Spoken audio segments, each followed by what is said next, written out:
Hello students, welcome to Rise Size YouTube channel. আমি অমিত কিরণ Chowdhury. Today is in our deep analysis, we are going to discuss জন বিশ্বাস 2.0. আজকে the Hindu news পেপারে কিন্তু এই আর্টিকেলটা এসছে। আমরা জানি রিসেন্টলি জন বিশ্বাস 2.0 বিল পার্লামেন্টে পেশ হয়েছে।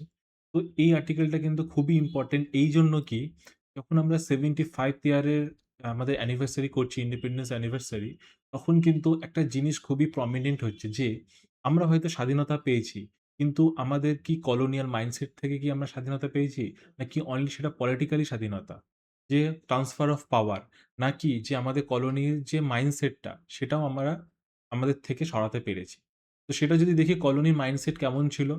কলোনির মাইন্ডসেট ছিল যে কোনো কিছুতে রেস্ট্রিকশন করা, রেস্ট্রিকশন এবং তার সাথে সাজা দেওয়া। যে এটা করলে সাজা, ওটা করলে সাজা। এই এখান থেকে কিন্তু আমাদের মাইন্ডসেট থেকে সরে আসতে হবে। কারণ কলোনির ক্ষেত্রে কিন্তু ইন্ডিয়ান্সরা আলাদা ছিল। বাট যখন ইন্ডিয়ান্সদেরকে রুলস অ্যান্ড রেগুলেট করছে, তখন কিন্তু সেটা কিন্তু সাজা হওয়া উচিত নয়। সেই দিক থেকে হ্যাঁ, অপরাধে সাজা হওয়া উচিত। কিন্তু প্রতিটা পদে, পদে যদি আমরা জিনিসটাকে আটকে রেখে দিই, তাহলে কিন্তু সেই কলোনিয়াল মাইন্ডসেটেই আমরা আটকে থাকবো। তার জন্য গভর্নমেন্ট অফ ইন্ডিয়া এই নতুন বিল এনেছে, পার্লামেন্টে আনা হয়েছে, জন বিশ্বাস বিল। যেখানটায় সাধারণ মানুষের বিশ্বাস বাড়ানোর কথা বলা হয়েছে। তো জন বিশ্বাস বিল যদি আমরা দেখি, এক লাইনে যেটা রয়েছে যে, এটা হচ্ছে landmark legislative efforts aimed at decriminalizing India. এখানটায় ইন্ডিয়াকে ডিক্রিমিনালাইজ করা হচ্ছে। কিভাবে করা হচ্ছে? আমরা সেটা দেখব। এটা নিয়ে কিন্তু একটা আমরা মেইনসের কোয়েশ্চেনও বানিয়েছি। সেটা কিন্তু আমরা পরে আসছি। আচ্ছা, এবার দেখা যাক কিভাবে এটা ইভ্যালুয়েট হলো। কেন জনবিশ্বাস বিলটা আসলো? সেটা যদি দেখি, দেখো, বার্ডেন। ফার্স্টে যে মাইনর যে আমরা রুলস রেগুলেশন করে রেখেছি, যে এই সার্টিফিকেটে যদি নাম এরর হয়ে যায়, যদি কোনো প্রবলেম হয়ে যায়, দেন এত সাজা হতে পারে, ওই সাজা হতে পারে। এর ফলে কি হচ্ছে কি, কোর্টে কেসের পর কেস চলছে। ওই যে টোটাল 50 লাখ কেস পেন্ডিং রয়েছে কোর্টে। তো এই যে বার্ডেনটা, যে নন সিরিয়াস কেসে বার্ডেন বাড়ছে। দেন দেখা গেল যে সামান্য ডেট অফ বার্থ নিয়ে আমাদের কোর্টে ঘুরতে লাগছে।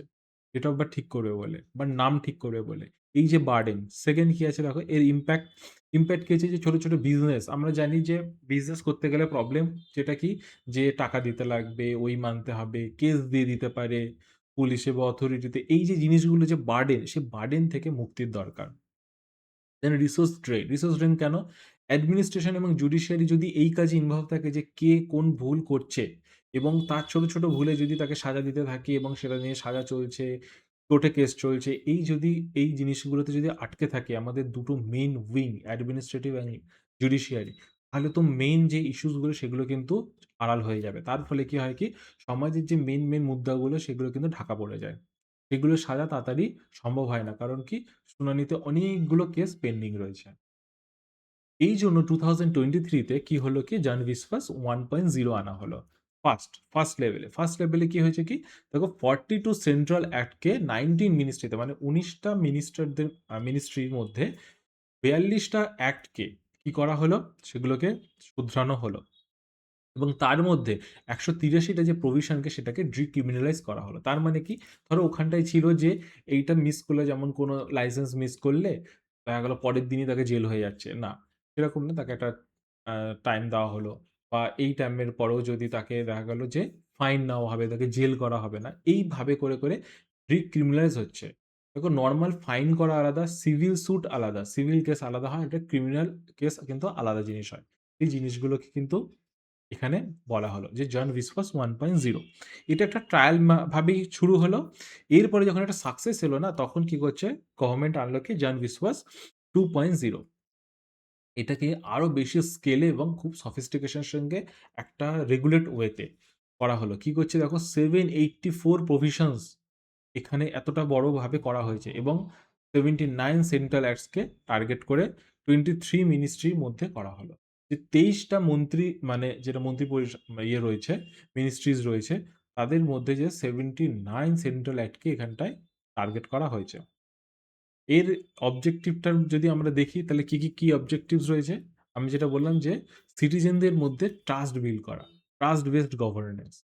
মানে আমি আমার সিটিজেনদেরকে বিশ্বাস করছি, এটা গভর্নমেন্ট ও ভারত সরকার বলতে চাইছে। সরকার এটাই প্রমাণ করতে চাইছে যে দেশ তোমাদেরকে বিশ্বাস করে, তোমরা করো, বিজনেস করো, তোমরা ভালোভাবে থাকো, আমরা তোমাদেরকে বিশ্বাস করেই জিনিসটাকে চালাতে চলেছি। ডিক্রিমিনালাইজিং মাইনর ল্যাপসেস, ছোটখাটো যদি ভুল ত্রুটি হয়ে যায় আমরা কোনো ক্রিমিনাল চার্জেস লাগাবো না, কিন্তু হ্যাঁ যদি কিছু ফাইনের প্রভিশনস থাকে দেন ফাইন করে দেবো। ইজ অফ ডুইং বিজনেস, আমরা জানি যে যত কমপ্লায়েন্সেস বার্ডেন কম হবে তত বিজনেস করার সুবিধা হবে। যেমন আমি একটু আগে বললাম যে একটা রেস্টুরেন্ট করা বা ছোটখাটো বিজনেস করার ক্ষেত্রে কি এত কমপ্লায়েন্সেস থাকে যে ওই বার্ডেন পূরণ করতে করতে দেখা গেলো ছোটখাটো বিজনেসগুলো কিন্তু গ্রো করতে পারে না। তো এটা একটা অসুবিধা। দেন ইজ অফ লিভিং, এবার ইজ অফ ডুইং বিজনেস, বিজনেসের জন্য তো সুবিধা হলো, লিভিং এর জন্য কেন সুবিধা? লিভিং এর জন্য এটা সুবিধা যে আমরা যখন মিউনিসিপ্যালিটিস বা এখন পঞ্চায়েতও কি হয় কি বিভিন্ন রকম লাইসেন্সিং লাগে, ওয়াটার লাইসেন্স এই জিনিসগুলো যে মিনস ওয়াটার ইউজ, লাইসেন্স রিনিউয়ালস, ঠিক আছে? Trade licence. তো এইসব ক্ষেত্রেও কি হবে যত বার্ডেন কমে যাবে তত লিভিং যে ইজ অফ লিভিংটাও তত বাড়বে। এবং জুডিশিয়াল ডিক্লগিং, আমি যেটা বললাম যে জুডিশিয়ারিতে এই যত কেস হবে না তখন জুডিশিয়ারিতে কেস যায়। তো যখন জুডিশিয়ারিতে কেস যাবে, জুডিশিয়ারি কেস যত বাড়বে আল্টিমেটলি কি হবে কি যে মেইন ইস্যুসগুলো চাপা পড়ে যাবে এবং জুডিশিয়ারিকে বার্ডেন বেড়ে যাচ্ছে। তো এগুলো যদি আমরা ক্রিমিনাল না রাখি, ডিক্রিমিনালাইজ করে দিই তখন জুডিশিয়ারি কি হবে হালকা হয়ে যাবে। তার ফলে কি হবে যে বড়, বড় যে খুন, রেপ এই যে কেসগুলো এগুলো তাড়াতাড়ি করে কি হবে কি শুনানি হবে। দেন যদি দেখি যে ফিচার্স কি, কি আছে? এবার আমরা জন বিশ্বাস 2.0 তে কি, কি ফিচার্স আছে আমরা সেটা জানবো। দেখো এক্সপেন্সিভ স্কোপ বললাম এটা খুব বড়ভাবে হচ্ছে 70-84 প্রভিশনসকে অ্যামেন্ড করা হচ্ছে, 79 সেন্ট্রাল অ্যাক্টকে, যেটা আমি বললাম। দেন লার্জ স্কেল ডিক্রিমিনালাইজেশনস বলছে 70-84 প্রভিশনসের মধ্যে 17 717টাকে ডিক্রিমিনালাইজ করা হচ্ছে, সেগুলোকে আর কি ক্রিমিনাল প্রভিশন রাখা হচ্ছে না। বলছি যে গ্রেডেড এনফোর্সমেন্ট, গ্রেডেড এনফোর্সমেন্ট মানে কি যে ধাপে ধাপে কাউকে একবারে সাজা দেবো না, কি করবো ফার্স্ট টাইম যে কিনা দোষ করেছে তাকে কি করবো যে অ্যাডভাইস দেবো। হুম, এরকম 76টা অফেন্সেস কথা বলা হয়েছে যে তাকে অ্যাডভাইস দেবো, এই ভাই এরকম করো না। দেন কি হবে rectification, improvement notice allow business to fix non compliance within a specific time frame before penalty is impose. তার মানে কি বলছে কোনো বিজনেস যদি কোনো না মানতে পারে, কমপ্লায়েন্স না মানতে পারে, তাকে একটা নোটিস দেবো যে দেখো এটা তুমি মানো, তুমি এটা কিন্তু ব্রিচ করছো, তারপরে গিয়ে পেনাল্টি দেবো। যে মানেনি পেনাল্টি দিয়ে দেবো ওরকম না, তার আগে তাকে নোটিস দেবো। দেন অ্যাডজুডিকেশন মেকানিজম, এটা কিন্তু খুবই ইম্পর্টেন্ট। এখান থেকে জিনিসগুলো কিন্তু আমরা কিন্তু পরবর্তীকালে লিঙ্ক করব। দেখো যে অ্যাডজুডিকেশন কি, যে কে বিচারটা করে, বলছে যে জুডিশিয়ারি বিচার করবে না, কারণ জুডিশিয়ারির কাছে আমরা একটা চাপই দেবো না, আমরা অ্যাডমিনিস্ট্রেটিভ পেনাল্টিস রাখবো, যে ফাইনগুলো হবে না, মিউনিসিপ্যালিটি ফাইন নিয়ে নিল বা কোনো একটা হয়তো ডিম থেকে ফাইন নিয়ে দেওয়া হলো ডিএম অফিস থেকে। তো এই যেটা হয়েছে যে এক্সিকিউটিভ অ্যাডজুডিকিং অফিসার রাখা হবে। অ্যাপিলের স্ট্রাকচার সেম অ্যাজ অ্যাপিলের স্ট্রাকচার কি হবে যে অ্যাডজুডিকেটিং অফিসারকে সে হায়ার র্যাঙ্কে তাকে দেওয়া হবে হচ্ছে অ্যাপিলের তাকে ক্ষমতা দেওয়া হবে, মানে অ্যাপিল শোনানোর ক্ষমতা দেওয়া হবে। দেন অটোমেটিক ইনফ্লেশন অ্যাডজাস্টমেন্ট, আচ্ছা আমাদের যেন অনেক কিছু পেনাল্টি আছে না, সেগুলো আগে হয়তো 100 টাকা ফাইন ছিল, সেটা চলেই আছে, চলে আসে, রিভাইজ করার নেই। কেন ওটাকে রিভাইজ করতে গেলে আবার পার্লামেন্টে বিল আনতে লাগে, তাকে সংশোধন করতে মানে অ্যামেন্ডমেন্ট করতে লাগে। তো এটা একটা সুন্দর দিয়েছে যে বলছে যে 10% এভরি 3 ইয়ার্স, মানে ইনফ্লেশনের সাথে সাথে তো আমাদের আগে যেমন 100 টাকার দাম ছিল, কিন্তু এখন 100 টাকা যদি দিতে বলে যে এই সাজাটাগুলো 100 টাকা হবে, সেই সাজাটা করতে সে ভয় পাবে না। তাই কি করছে যে ৩ বছর অন্তর অন্তর 10% করে বাড়বে, মানে এখন যদি কোনো কিছুর ফাইন 1000 থাকে, ৩ বছর পরে সেটা হবে কি 10% বাড়া মানে 1,100 টাকা হয়ে গেল। তো অটোমেটিক বাড়তে থাকবে, তো এটা রিলেভেন্ট থাকবে সবসময়। রেট্রোঅ্যাক্টিভ রেট্রোস্পেক্টিভ রিলিফ যেটাকে বলে কি যে আগের যে এরা এই সেম জিনিসের উপরে আগের যে কেসগুলো চলছে সেগুলোকে কি হবে কি তুলে নেওয়া হবে, শোধরানো হবে। এবার এটা খুব ইম্পর্টেন্ট, দেখো যে জিনিসগুলো আমাদের প্রতিনিয়ত কাজের সাথে যুক্ত থাকে, দেখো special sector reform motor vehicle. আচ্ছা মোটর ভেহিকেল যাদের কিনা বাইক, স্কুটি, দেন গাড়ি লাইসেন্স আছে তাদের যে 30 ডে গ্রেস পিরিয়ড থাকবে, যে লাইসেন্স এক্সপায়ার্ড হয়ে গেলে সঙ্গে সঙ্গে সে যে গাড়ি চালানো বন্ধ করে দেবে সেরকম না, 30 দিন তাকে সময় দেবে। দেন সেরকম আছে হেলথ সেক্টরেও আছে আর এনডিএমসি অ্যাক্টের ক্ষেত্রেও আছে। ডিজাস্টার ম্যানেজমেন্ট, তারপরে কি আছে দেখো সিগনিফিক্যান্স এটা জনবিশ্বাসের পরে কি, কি হবে?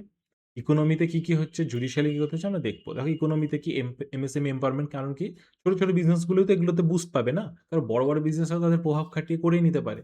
ছোট, ছোট বিজনেসদের প্রবলেম হয় সেটা কিন্তু এখন আর প্রবলেমটা থাকবে না। এফডি অ্যাট্রাকশন, যদি এত ইজ অফ ডুইং বিজনেস থাকে তখন কি হবে কি বাইরের থেকেও কিন্তু ফান্ড আসবে, ইনভেস্টমেন্ট আসবে।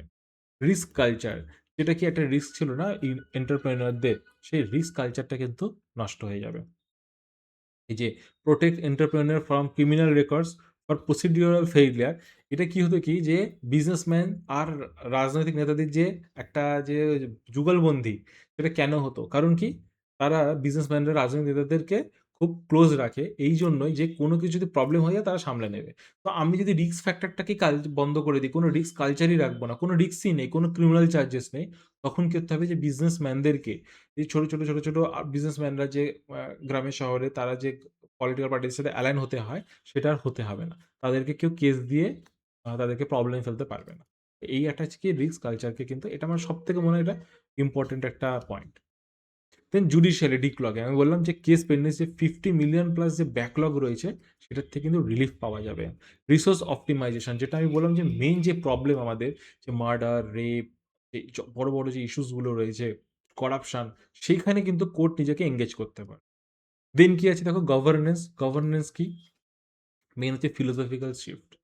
আমরা গভর্নমেন্ট কি দেখাচ্ছে, যে ভারত সরকার যে দেশ দেশ মানুষকে, সিটিজেনদেরকে বিশ্বাস করে, তোমরা গ্রো করো, দেশ তোমাদের সাপোর্টে আছে, এই যে ট্রাস্ট বেস, এইটাই হচ্ছে প্রমোট করা। প্রিন্সিপাল অফ প্রপোর্শনালিটি, দেখা গেল যে যে অন্যায়টা করেছে সেটার জন্য জেল যাওয়া কোনো মানে নেই, তো সেটাতে জায়গায় জেল যেতে হতো, কিন্তু এখন বলছে যে না, এইটুকুনি দোষ এইটুকুনি সাজা, মানে ছোট একটা ভুল করেছে মানে তাকে যে জেলে পাঠিয়ে দিতে হবে ওরকম নয়।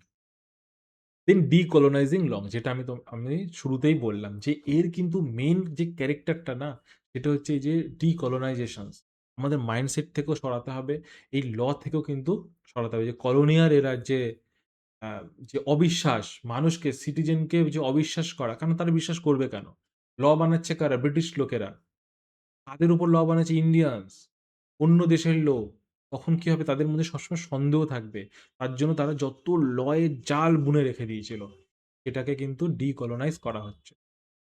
সোসাইটাল ইজ অফ লিভিং, কি বলছে যে ডিক্রিমিনালাইজিং ডেইলি লাইফ।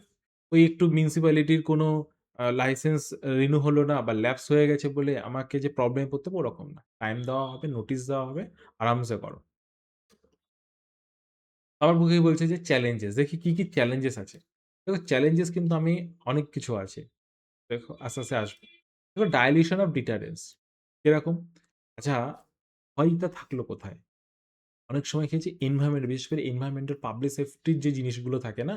যেমন কি হচ্ছে কি যে ডিজাস্টার ম্যানেজমেন্টের ক্ষেত্রে কি হয়? বলছে যে আগুন নেভানোর কিন্তু একটা খুবই একটা কমপ্লায়েন্সেস আছে।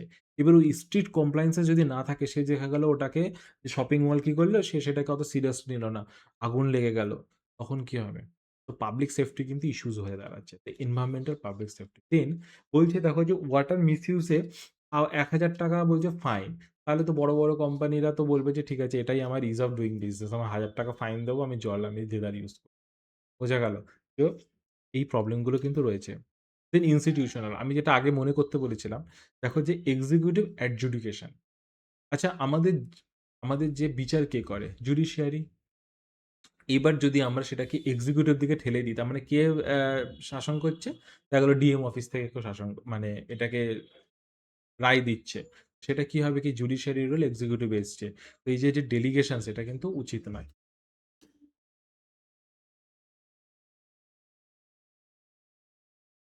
আচ্ছা, এবার হচ্ছে কি ইমপ্লিমেন্টিং ইনকনসিস্টেন্সি। কারণ কি? এটা কি একটা মিনিস্ট্রি কানেক্টেড? না, বলছে 23 মিনিস্ট্রি, ডিফারেন্ট মিনিস্ট্রি কানেক্টেড। তার ফলে কি হবে কি? যে ইনকনসিস্টেন্সি ক্রিয়েট হচ্ছে কিন্তু। তার মানে কি হচ্ছে কি যে সবার মধ্যে যে একটা মানে কি বলে ওভারল্যাপ হয়ে যাচ্ছে। কার কোনটাতে কিভাবে মানে ওটাকে যে আসলে জমিনি স্তরে কিভাবে ইমপ্লিমেন্ট হবে, সেটার কিন্তু একটা সন্দেহ থেকে যাচ্ছে। তারপর দেখি এক্সেসিভ ডেলিগেশনস। আমি যেটা বললাম যে রুল মেকিংও এক্সিকিউটিভ বানাচ্ছে। আচ্ছা, রুলকে কে সাজা দেবে সেটাও এক্সিকিউটিভ করছে। মানে লেজিসলেচার রুল বানিয়ে দিল। কিন্তু আইন কত হবে, এই হবে, সেগুলো কিন্তু রুলস কে বলছে যে রুলস মেকিং এর মধ্যে অ্যাক্টর হচ্ছে। রুলস মেকিং এর মধ্যে কি করছে? এক্সিকিউটিভরা। মানে দেখা গেল মিউনিসিপ্যালিটি ঠিক করলো যে ৳১,০০০ ফিস না ৳২,০০০ ফিস। তো এইটা কিন্তু পার্লামেন্ট থেকে বা স্টেট লেজিসলেচার থেকে সরে আসছে কি করে? এক্সিকিউটিভের দিকে। এটা কিন্তু খুব প্রবলেম। অ্যাডমিনিস্ট্রেটিভ হার্ডেল কি? দেখো ডিজিটাল ইনফ্রাস্ট্রাকচারের অভাব, ব্যাকলগ অফ ট্রানজিশনস। তাকে বলছে যে মিলিয়নস কেসেস রয়েছে এর আগে। এখন তুমি বলছো যে রেট্রোস্পেক্টিভলি আগের কেসগুলো মুকুব হয়ে যাবে, কিন্তু আগের কেসগুলো তো ফাইন্ড করতে হবে, সেগুলোকে চ্যানেলাইজ করতে হবে, সবকটা কি এই কেসের সাথে কানেক্টেড হচ্ছে কিনা, দেখা গেল এর সাথে কানেক্টেড আরো অনেক অনেক খারাপ কাজও আছে। তো এই জিনিসগুলোকে কে দেখবে? এটা একটা প্রবলেম। দেন ওয়ে ফরওয়ার্ডে কি বলছে যে ঠিক আছে অ্যাডজুডিকেটিং অপশন তোমরা জুডিশিয়ারি থেকে চাপ কমিয়ে তোমরা যখন অ্যাডমিনিস্ট্রেশনকে দিচ্ছ যে তোমরা সাজা দাও, তোমরা ফাইন টাইন করো, তো সেক্ষেত্রে বলছে যে তাদের ক্যাপাসিটি বিল্ডিং করো, তাদেরকে ট্রেনিং দাও, সেপারেশন করে দাও রোলকে, মানে কে যে ইনভেস্টিগেশন করবে সে জাজ হতে পারবে না, মানে অ্যাডজুডিকেট করতে পারবে না, এটা জাজ বলবো না, অ্যাডজুডিকেট মানে সাজা দেওয়া, সে করতে পারবে না। আচ্ছা, তার বলছে কি ইউনিফাইড কমপ্লায়েন্স পোর্টাল, বলছে এই যে গ্রেডেড এনফোর্সমেন্ট হবে যে তুমি ফার্স্ট করলে দেন তোমাকে অ্যাডভাইস দেওয়া হবে এটা করো না, দেন সেকেন্ড করলে তোমাকে ফাইন করা হলো, থার্ড করলে দেখা গেলো এবার জেল করা হবে। এইটা এর জন্য একটা পোর্টাল থাকা দরকার, সবার একটা নাম্বারিং হচ্ছে, অটোমেটেড নোটিস, যে আমাদের কি মোবাইলে রিচার্জ শেষ হওয়ার আগে ২ দিন আগের থেকে বলতে থাকে আপনার মোবাইলে রিচার্জ শেষ হতে চলেছে। সেরকমই তাদেরকেও যেন অটোমেটিক যেন নোটিস চলে যায় যে আপনার কিন্তু কমপ্লায়েন্স এই যে লাইসেন্স এক্সপায়ার হতে চলেছে। দেন মনিটরিং, এগুলোর জন্য কি করতে হবে কি যে ইমপ্যাক্ট অ্যাসেসমেন্ট, বলছে আমি যে লটা লাগু করলাম, এবার এইটা কি আদতে কতটা কাজ করছে সেটা কি হচ্ছে বলে ইমপ্যাক্ট অ্যাসেসমেন্ট। তো এই ইমপ্যাক্ট অ্যাসেসমেন্ট করতে হবে। তারপরে দেখো যে হারমোনাইজেশনস অফ ল। আচ্ছা, বিএনএস আমরা জানি, ভারতীয় ন্যায় সংহিতা, এটাও কিন্তু লজ। ভারত মানে ভারতের যে সিভিল স্যুট কিভাবে চলবে, সিভিল লসগুলো কিভাবে চলবে, এটা ভারতের ন্যায় সংহিতা। তা এর সাথে কিন্তু একটা কনফ্লিক্ট তৈরি হচ্ছে জন বিশ্বাস বিলে। তো বলছি এটার একটা কিন্তু একটা হারমোনাইজ করা উচিত, দুটাকে মিক্সড করা উচিত যেন কনফ্লিক্ট না ক্রিয়েট করে। দেন আছে কি আছে স্টেট লেভেল অ্যাডাপ্টেশন, এমন এনশিওর করতে হবে যেন স্টেট লেভেলেও যেন এই জিনিসটাকে অ্যাডাপ্ট করে। সেন্ট্রাল লেভেলে আমি শুধু জনবিশ্বাস করলাম না, স্টেট লেভেলেও যেন এই জিনিসটা পুরো মিউনিসিপ্যালিটি পর্যন্ত পৌঁছে যায়। এই যে ল্যান্ড লেবার, লোকাল ট্যাক্সেস, এগুলোও যেন জনবিশ্বাসের আওতায় চলে আসে।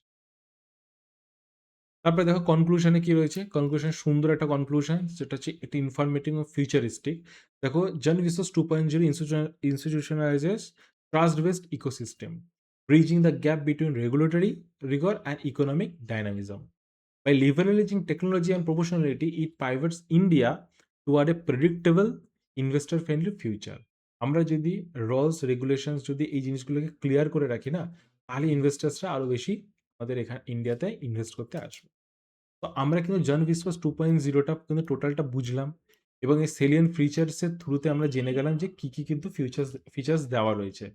এর সাথে সাথে এই টোটাল জিনিসটা কিন্তু আমরা বাংলাতেও পাবো যে জন বিশ্বাস 2.0, দেখো প্রেক্ষাপট, জন বিশ্বাস কাঠামোর বিবর্তন, সব কিছু কিন্তু রয়েছে। জন বিশ্বাস 2.0-র মূল উদ্দেশ্য যেটা অবজেক্টিভ আমরা পড়েছি, জন বিশ্বাস 2.0-র প্রধান বৈশিষ্ট্যসমূহ। তো টোটাল কন্টেন্টটা কিন্তু আমাদের গুরুত্ব, এগুলো সবই কিন্তু বেঙ্গলিতেও রয়েছে। যদি কেউ মনে করে যে ইউপিএসসি বেঙ্গলিতে দেবে, তাহলে রাইস আইস কিন্তু বেঙ্গলি কন্টেন্টটা প্রোভাইড করে। আচ্ছা, এই কন্টেন্টটা আমরা আমাদের ওয়েবসাইটে ইংলিশ প্লাস বেঙ্গলিতে ওটা আপলোড করে দেবো।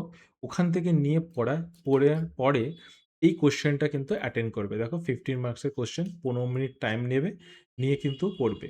এইখান থেকে পড়েই এই কোশ্চেনটার অ্যান্সার দেওয়া যাবে। দেখো যে discuss how the legislative reform seek balance regulatory reforms with ease of doing citizens. তো এটা এই কোশ্চেনটা অ্যাটেম্প করে আমাদের ওয়েবসাইটে আপলোড করে দেবে, আমরা ইভ্যালুয়েট করে তোমাদেরকে জমা করে দেবো। আর এর সাথে সাথে প্রিলিমস বাইটস আর এডিটোরিয়াল এক্সপ্লেন্ডের ভিডিও কিন্তু আমাদের আইসআইসি আপলোড হয়ে যাবে, তোমরা সবাই দেখে নিও। আশা করছি তোমাদের প্রিলিমস প্রিপারেশন ভালো চলছে। All the best students, thank